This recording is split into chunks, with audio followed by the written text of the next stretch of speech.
Hmm.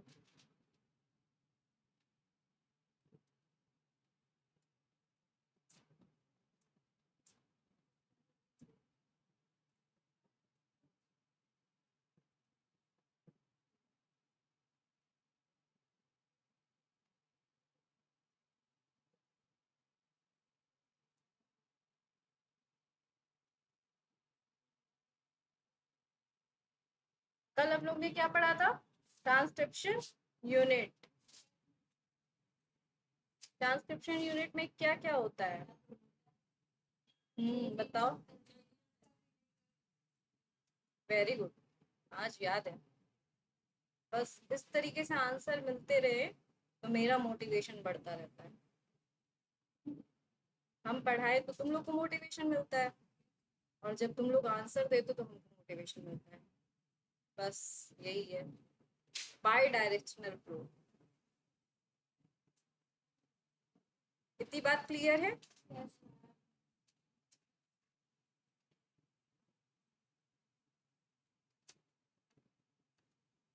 Transcription unit and the gene. अब थोड़ा सा हम लोग इसको इलेबोरेट करके पढ़ेंगे, ठीक है? A gene is defined as a functional unit of inheritance, ये हमने बता दिया था कल, ठीक है? ये भी बता चुके थे। अब देखो यहाँ से स्टार्ट हो रहा है आज। The structural gene in transcription unit can be said to be monocistronic और पॉलीसिस्ट्रॉनिक। बड़े बड़े टर्म दिख रहे हैं, अब डर लग रहा है। मोनोसिस्ट्रॉनिक और पॉलीसिस्ट्रॉनिक। देखो क्या होता है स्ट्रक्चरल जीन्स, ठीक है? पहली चीज क्या थी? स्ट्रक्चरल जीन, ठीक है बेटा? स्ट्रक्चरल जीन्स होते क्या है? ये स्ट्रक्चरल जीन्स ट्रांसक्राइब होते हैं, ट्रांसक्राइब होते हैं किसमें?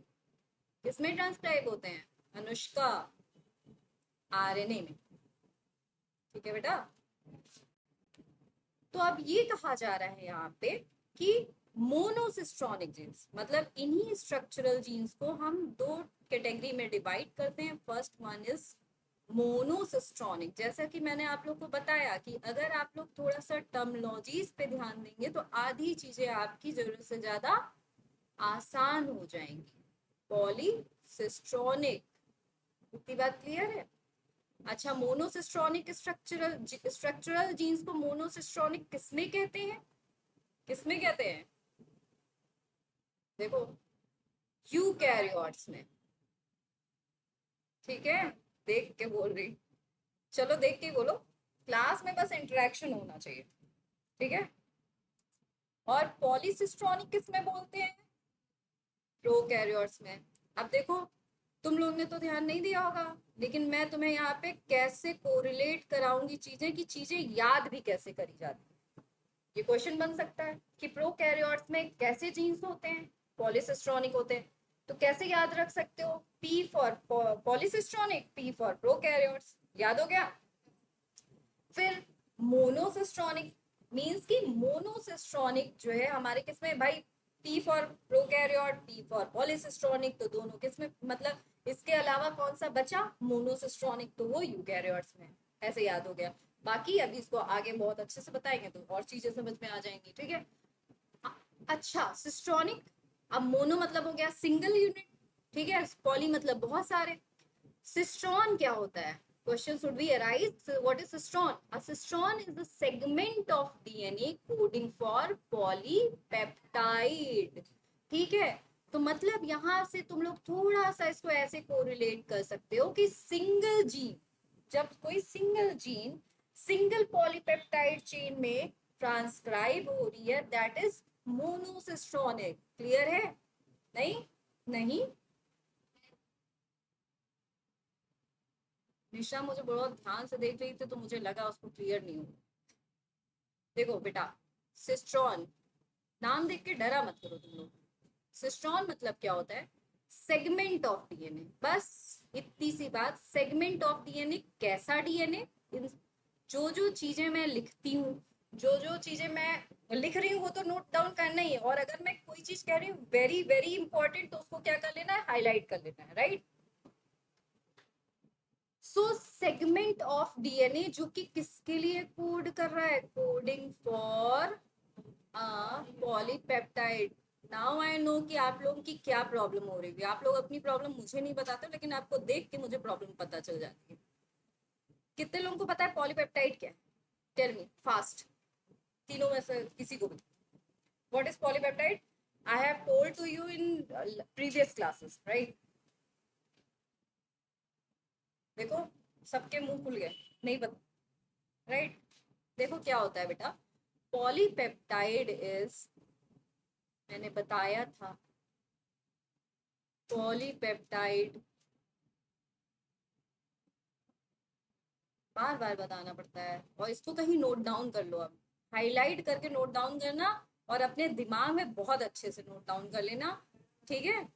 पॉलीपेप्टाइड मतलब प्रोटीन, याद कर लो इसको, क्योंकि ये मान के चलो, जैसे मैं कहती हूँ ना कि तुम लोग टर्म्स देखो, टर्मिनोलॉजीज का मतलब पता नहीं समझ में आता है, टर्म्स देखो, यही टर्म्स तुम्हारे रिपीट होते जाएंगे भाई। अभी ट्रांसलेशन पढ़ोगे, ट्रांसलेशन में प्रोटीन पढ़ोगे, तो जब ट्रांसलेशन में प्रोटीन पढ़ोगे बेटा, तो वहां पॉलीपेप्टाइड टर्म नहीं आएगा, आएगा ना?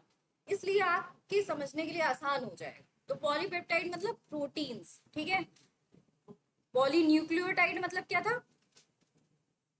पॉलीन्यूक्लियोटाइड चेन से कौन बना होता है? अनुष्का, फास्ट फास्ट, पॉलीन्यूक्लियोटाइड,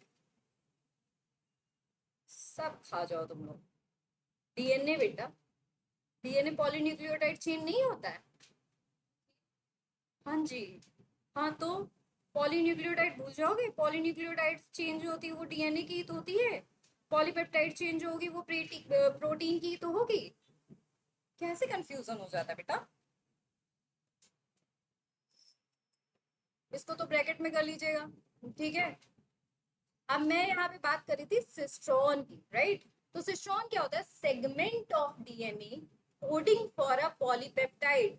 भाई यहाँ पे सारी राम कहानी शुरू कहाँ से हो रही थी? सारी राम कहानी शुरू कहाँ से हो रही थी?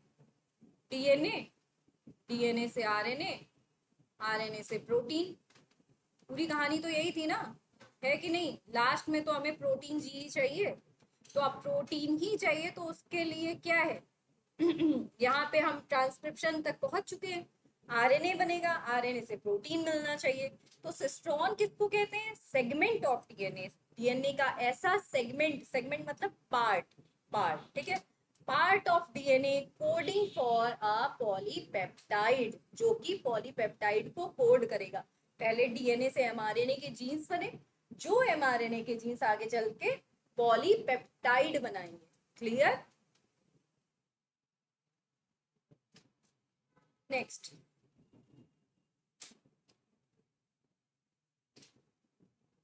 देखिए यहाँ पे देखिए बहुत अच्छे से दिया हुआ है, डायग्राम सारे मिलेंगे, इसके बाद भी अगर आप भूल जा रहे हो तो बहुत गड़बड़ है। समझ में आ रहा है?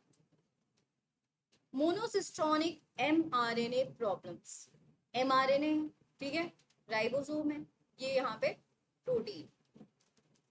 इन यूकैरियोट्स देखो क्या लिखा हुआ है, monocistronic structural genes have interrupted coding sequence. The genes in eukaryotes are split. इसको अभी आगे बहुत अच्छे से समझाएंगे। इसमें ये बात बस समझो कि जो हमारे यूकैरियोट्स में जो एमआरएनए बनता है, आगे मैं पूछूंगी, ठीक है? यहाँ पे नहीं, यहाँ पे बनाते हैं, आगे मैं पूछूंगी तो आपको पता होना चाहिए, ठीक है? और नहीं पता होगा तो देखो ध्यान से इसको बेटा, यूकैरियोट के जीन में जब एमआरएनए बनता है, ठीक है, जब एमआरएनए बनता है तो होता क्या है उस जीन में? Introns, exons, introns, exons, introns, exons, ये है क्या? एमआरएनए कौन सा है ये? हेट्रोजेनस एमआरएनए, हेट्रोजेनस एमआरएनए, ठीक है? इंट्रॉन्स, इंट्रॉन्स तुम लोग आसान शब्दों में ये याद रखना, नॉन फंक्शनल जीन्स, मतलब इनका कोई यहाँ पे फंक्शन नहीं होता है, ये आगे चल के प्रोटीन नहीं बनाते हैं और कट कर दिए जाते हैं। Non functional gene, exon, functional genes जो आगे चल के प्रोटीन बनाएंगे। इतना क्लियर है बेटा जी? क्लियर? ठीक। तो यहाँ पे यही कह रहा है, in eukaryotes monocystronic structural genes have interrupted coding sequence, interrupted coding sequence like intron, exon, intron, exon, intron, exon। तो जब आगे आगे इसको चीज समझाएंगे क्योंकि ये थोड़ा सा इलेबोरेट हो जाएगा यहाँ पे। फिर the genes in eukaryotes are split, इसीलिए कहा जा रहा है ना कि जो जीन्स है वो स्प्लिट है। इसको थोड़ा सा ऐसे समझो, यहाँ पे देखो भाई, इंट्रॉन के बीच में एक्सॉन पाया जा रहा है, फिर इंट्रॉन, फिर एक्सॉन, फिर इंट्रॉन, एक्सॉन, मतलब स्प्लिट हुए ना। जरूरत हमें किसकी किसकी है? सिर्फ एक्सॉन की, क्योंकि प्रोटीन कौन बनाएगा? यही बनाएगा। इसलिए यूकैरियोटिक जीन को क्या बोला गया? स्प्लिट। क्लियर है इतनी बात? देखो यहाँ पे बना भी हुआ है, ये एमआरएनए है हमारा, ठीक है, दिख रहा है? अनुष्का एमआरएनए है, ठीक है। बीच में ये हमारा ब्लू वाला पोर्शन क्या है? एक्सॉन है, ठीक है। और ये वाला पोर्शन क्या है? इंट्रॉन है, इंट्रॉन, ठीक है। देखो यहाँ पे बना देती हूँ मैं, इंट्रॉन, एक्सॉन, ठीक है, intron, exon, intron, exon, intron, और बाद में कट के हमें यही मिलना है। इस प्रोसेस को हम कहते हैं, आगे आप इसको डिटेल में पढ़ोगे, पोस्ट ट्रांसक्रिप्शनल प्रोसेस, ठीक है। पोस्ट ट्रांसक्रिप्शनल मॉडिफिकेशन कहते हैं, पोस्ट ट्रांसक्रिप्शनल मॉडिफिकेशन। क्लियर है इतनी बात? पोस्ट ट्रांसक्रिप्शनल मॉडिफिकेशन कहते हैं। क्यों कह रहे हैं हम इसको पोस्ट ट्रांसक्रिप्शनल मॉडिफिकेशन? इसलिए कह रहे हैं पोस्ट ट्रांसक्रिप्शनल मॉडिफिकेशन क्योंकि ट्रांसक्रिप्शन के बाद यूकैरियोट्स में क्या होता है? मॉडिफिकेशंस होते हैं। मॉडिफिकेशंस नहीं होंगे तो इंट्रॉन भी कैसे भाई? ट्रांसक्रिप्शन जो हमारा जीन बन के आया था उसमें तो इंट्रॉन भी है, और जब इंट्रॉन भी है तो प्रोटीन ही नहीं बन पाएगा। इस वजह से post transcriptional modification is very very important. Right? Clear? Very good.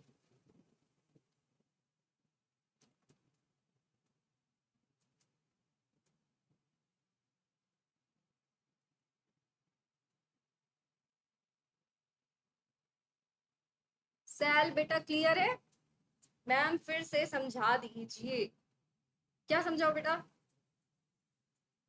Repeat, tell me in the chat box. Good evening, good evening.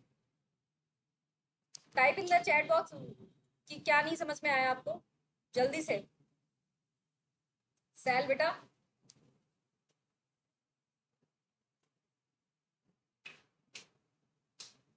जल्दी से चैट बॉक्स में टाइप करिए, क्या नहीं समझ में आया तो मैं रिपीट कर दूंगी।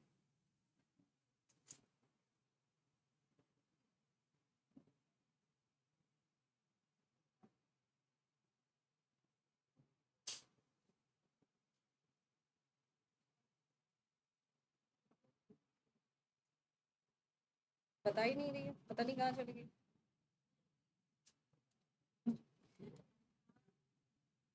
ध्यान से देखो, यहाँ पे पढ़ाई करो, ठीक है?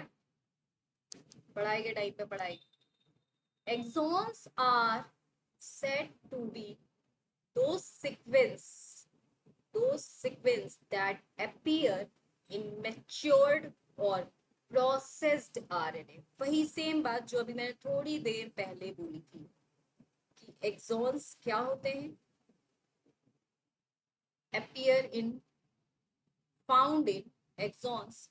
लिखते भी जाइए इसको क्योंकि एक एक लाइन इंपॉर्टेंट है आपके लिए, और revision is very important for you all.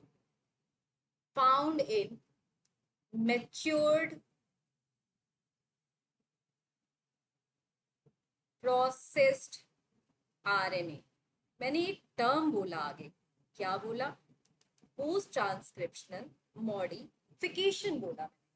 Post transcriptional modification से क्या होता है? जो हमारा हेट्रोजेनस आरएनए था जिसमें इंट्रॉन भी थे, एक्सॉन भी था, ठीक है, तो इंट्रॉन क्या होता है? कट कर दिया जाता है। इस प्रोसेस को बोलते क्या है, आगे जब हम एलैबोरेट करके पढ़ाएंगे तो आप लोग हमको बताओगे, ठीक है। क्या बोलते हैं इस प्रोसेस को, स्प्लाइसिंग बोलते हैं, ठीक है। जब इंट्रॉन्स को कट कर देते हैं तो इस प्रोसेस को क्या बोलते हैं। देखो भाई ऐसा होता है,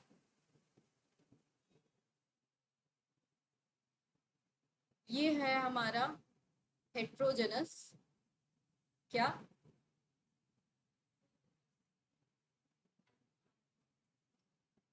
mRNA। सेल समझ में नहीं आया बेटा तो यहाँ पे इसको देख लो ध्यान से, ठीक है।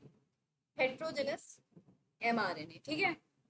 अब हमें भाई मेनली चाहिए क्या था, प्रोटीन चाहिए। तो प्रोटीन के लिए हमें इसको मेच्योर बनाना है, इस mRNA को, ठीक है। मेच्योर कैसे बनेगा, इसके इसको, एक मिनट, जस्ट अ मिनट। देखो हम तो इतनी मेहनत करते, इतने पेन यूज करते, तुम लोग कितने पेन यूज करते पता नहीं। ठीक है आज देखते हैं। स्प्लाइसिंग, इस प्रोसेस को क्या कहते हैं, स्प्लाइसिंग। पोस्ट ट्रांसक्रिप्शनल मॉडिफिकेशन में आगे बताएंगे इलेबोरेट करके। वैसे देखो तीन प्रोसेस होती है पोस्ट ट्रांसक्रिप्शनल मॉडिफिकेशन में, एक होती है एडिटिंग, एक होती है स्प्लाइसिंग, एक होती है पॉली एडिनाइलेशन। ये सारी चीजें किसमें होती है, हमारे mRNA में मॉडिफिकेशन होते हैं, ठीक है। तो अब ये वाला जो mRNA बना, ये mRNA कैसा होगा, मैच्योर mRNA होगा, राइट। प्रोसेस्ड आरएनए है, right. Matured RNA, processed RNA and, Neelakshi एक एक मिनट इंपॉर्टेंट है, सावधानी हटी दुर्घटना घटी, सुना होगा ना।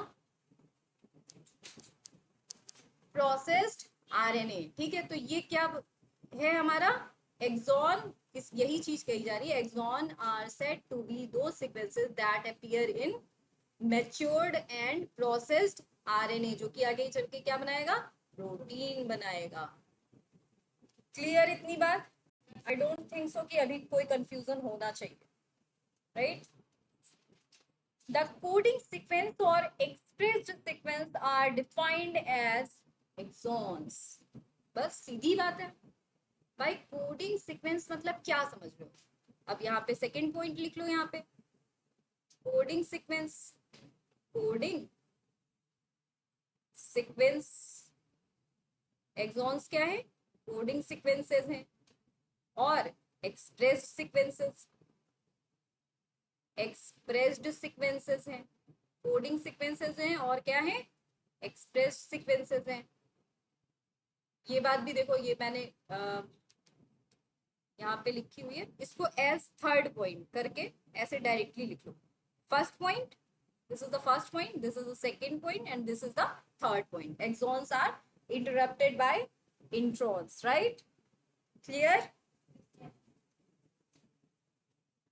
अब ये देखिए, यहाँ पे हमारा डीएनए दिखाया गया है, इसमें ये दिखाया गया है कि जो है ये हमारा इंट्रॉन्स है, एक्सॉन्स है, इंट्रॉन्स है, एक्सॉन्स है। जब mRNA बनेगा जो इसमें अगर ये रहेंगे तो इनको कट कर दिया जाता है, और एक्सॉन्स जो है हमारे ये फंक्शनल जीन्स होते हैं। Exons are functional genes, functional genes लिखा ही हुआ है। अब जब कल मैं आपसे पूछूं या फिर मैं ट्रांसलेशन की प्रोसेस में पूछूं कि मेरे को बताइए एक्सॉन्स एंड इंट्रॉन्स क्या है, then you have to tell me, right. Done, आगे चले, नोट डाउन कर लीजिए इसको।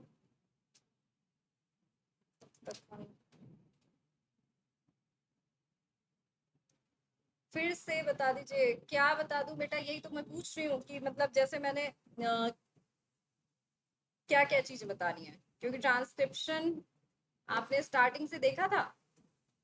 यहाँ पे मैं ट्रांसक्रिप्शन पढ़ा रही हूँ, पहली बात तो ट्रांसक्रिप्शन को कंटिन्यू कर रही हूँ। ट्रांसक्रिप्शन में कल बता चुकी थी, और आज मैं ये बता रही हूँ कि ट्रांसक्रिप्शनल यूनिट्स, ठीक है, ट्रांसक्रिप्शनल यूनिट्स के बारे में बता रही हूँ। तो ट्रांसक्रिप्शनल यूनिट्स जो है बेसिकली उसमें 3 सेगमेंट्स होते हैं। प्रमोटर होता है हमारा, और स्ट्रक्चरल जीन्स होते हैं, और हमारा क्या होता है लास्ट में, टर्मिनेटर होता है, ठीक है। फिर मैंने ये बताया कि जो क्या कहते हैं एक्सॉन्स, यहाँ पे मैं ये आपको ये बता रही हूँ कि जो यूकैरियोटिक जीन्स होते हैं, यूकैरियोट्स मतलब जिसमें हम ह्यूमन बींग्स आते हैं, तो यूकैरियोट्स में, ह्यूमन बींग्स में क्या होते हैं, जो हमारा जीन होता है, जिसमें जब हमें डीएनए से आरएनए बनाना है, तो जो आरएनए हमारा पास लास्ट में बन के आएगा, उसमें इंट्रॉन्स भी होंगे, एक्सॉन्स भी होते हैं बेटा, ठीक है। तो जो चीज हमें फंक्शनल, जो चीज चाहिए प्रोटीन बनाने के लिए, उसको हम बोलते हैं एक्सॉन्स। तो इसी के लिए साधारण भाषा में ऐसे समझो समझो कि इंट्रॉन्स को हम कट कर देते हैं और एक्सॉन्स को हम जोड़ के प्रोटीन बना दे रहे हैं यूकैरियोट्स में। क्लियर है? क्लियर?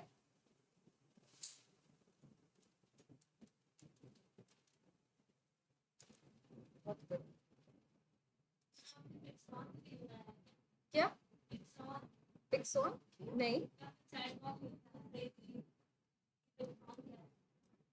इसको पिक्सॉन समझ पकड़ो। एक मिनट, कहाँ पे लिखा है बेटा? एक मिनट, एक्सॉन होता है, see in the slide, exons are, voice is not clear, exons are functional genes, genes that encode proteins। Exon कहाँ देख लिया है? ठीक है, यहाँ से आप लोग देखिए, अगर आपको डिफरेंसेस पता होंगे ना बेटा, तो आपके लिए ही बहुत अच्छा होगा, क्योंकि जब आप डिफरेंसेस को रिलेट कर लोगे तो चीजें इजी हो जाएगी। क्लियर है? देखिए, इंट्रॉन्स को सुनिए ध्यान से, इंट्रॉन्स को हम इंटरवेनिंग सीक्वेंसेस भी कहते हैं, ठीक है। Do not appear in matured और प्रोसेस्ड आरएनए। क्लियर है? मतलब अभी तक हम किसके बारे में बात कर रहे थे कि अभी तक हमने बात क्या की? अभी तक हमने बात की कि जो यूकैरियोट में जीन्स होते हैं, सेल अगर आपको बेटा नहीं समझ में आया है तो मैं थोड़ा सा यहाँ पे ब्रीफिंग कर रही हूँ, then you have to focus on it. वो पेक्सॉन नहीं होता है बेटा, एक्सॉन होता है, ठीक है। और यहाँ पे हम बात कर रहे थे, पहले तो हमने ये बात करी कि यूकैरियोट्स, पहले तो हम ये बात कर रहे थे कि ट्रांसक्रिप्शन होने के लिए ट्रांसक्रिप्शनल यूनिट की जरूरत होती है, उसके बारे में हम कल डिस्कस कर चुके थे, अभी मैंने बता दिया ट्रांसक्रिप्शनल यूनिट होती है। अभी मैं ये बता रही हूँ कि यूकैरियोट्स में जो जीन्स होते हैं, जो एमआरएनए बन के आता है डीएनए से, क्योंकि डीएनए के पास भी इंट्रॉन एक्सॉन होते हैं, तो वो इस तरीके का आता है। यहाँ पे आप ध्यान से देखिए, ठीक है। तो यहाँ पे क्या होता है, एक्सॉन्स को रखा जाता है और जो इंट्रॉन्स होते हैं, यहाँ पे ध्यान से देखिए, इनको क्या कर दिया जाता है, रिमूव कर दिया जाता है। Transcription, elimination of intron transcript segments and splicing of exon. अब क्या किया, यहाँ पे एक्सॉन्स को जोड़ करके, ये देखिए, ये वाला जो सेल आपने नहीं देखा होगा, तो ये इसमें एक्सॉन से एमआरएनए बना, इसी को हम मैच्योर मैच्योर एमआरएनए या प्रोसेस्ड आरएनए कहते हैं, और इसी से क्या बन जाता है, प्रोटीन बन जाता है। इतनी बात क्लियर है? क्लियर है तुम लोग को? अब हम इंट्रॉन्स पे आए कि इंट्रॉन्स क्या होते हैं, ठीक है। तो इंट्रॉन्स क्या होते हैं, इंट्रॉन्स, और इनको हम इंटरवेनिंग सीक्वेंसेस भी कहते हैं, ये हमारे मैच्योर्ड और प्रोसेस्ड आरएनए में नहीं पाए जाते। इतनी बात क्लियर है? क्लियर? तो इंट्रॉन्स के बारे में भी लिख लीजिए, क्योंकि अभी याद है और कल भूल जाएंगे आप लोग, ठीक है। इंट्रॉन्स, पहली बात तो नॉन फंक्शनल जीन्स होते हैं, नॉन फंक्शनल जीन्स होते हैं।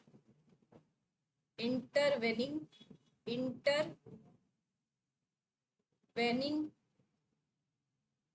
सीक्वेंसेस होते हैं, इंटरवेनिंग सीक्वेंसेस होते हैं। not found in, not found in matured or processed RNA, not found in matured or processed RNA. Clear इतनी बात? डन है?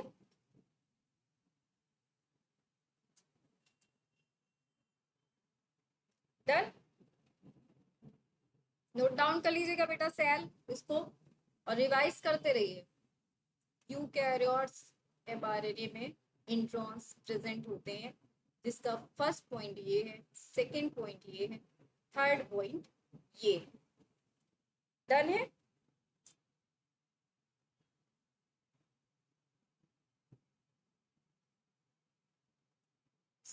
एक मिनट, ये वाला पॉइंट हटा देते हैं।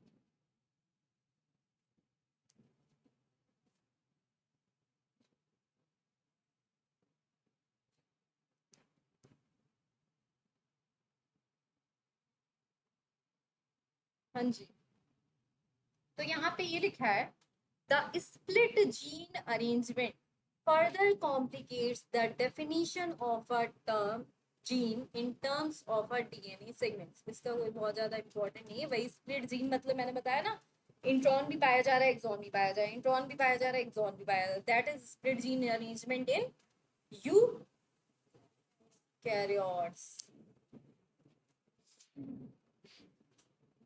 Inheritance of a character is also affected by promoter and regulatory sequence of a structural gene।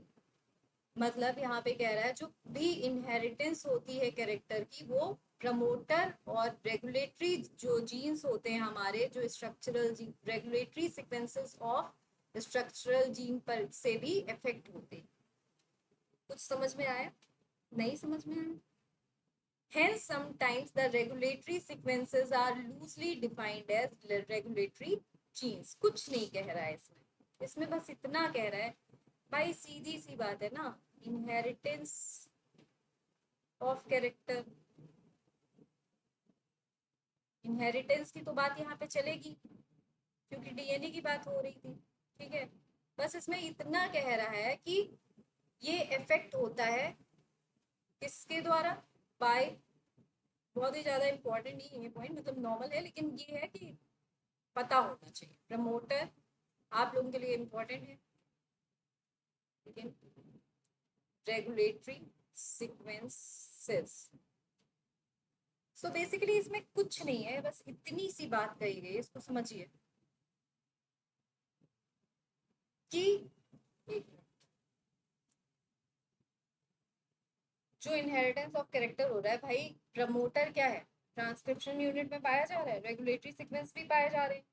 तो अगर प्रमोटर में या रेगुलेटरी सीक्वेंस में कोई मतलब ये मान सकते हो कोई म्यूटेशन हो गया, कोई पॉइंट म्यूटेशन हो गया, कुछ भी हो गया, कुछ दिक्कत हो गई, तो जो कैरेक्टर है, जो डीएनए है, उसमें भी दिक्कत होगी ना। जो एक्सप्रेशन चल रहा है, जो एक्सप्रेशन आएगा DNA to RNA, RNA to protein, या फिर इनहेरिटेंस जो हो रहा है, सब में दिक्कत आ जाएगी ना भाई। प्रमोटर क्या करा रहा है, ट्रांसक्रिप्शन यूनिट का सबसे इंपॉर्टेंट पॉइंट है रेगुलेटरी सीक्वेंसेस।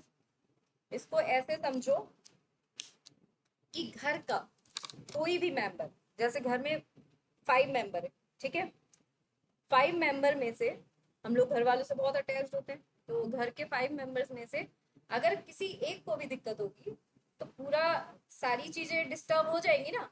तो उसी तरीके से यहाँ पे ये सिंपल लैंग्वेज में यही चीज कह रहा है कि अगर प्रमोटर और रेगुलेटरी सीक्वेंसेस में थोड़ी सी भी दिक्कत आ जाती है, ठीक है, तो क्या होता है, पूरा इनहेरिटेंस ऑफ कैरेक्टर भी चेंज हो सकता है। इतनी बात क्लियर है? स्ट्रक्चरल जीन, रेगुलेटरी सीक्वेंसेस या फिर प्रमोटर में किसी में भी कोई दिक्कत आ जाए तो क्या होगा, इनहेरिटेंस ऑफ कैरेक्टर चेंज हो जाएगा। इतनी बात क्लियर है?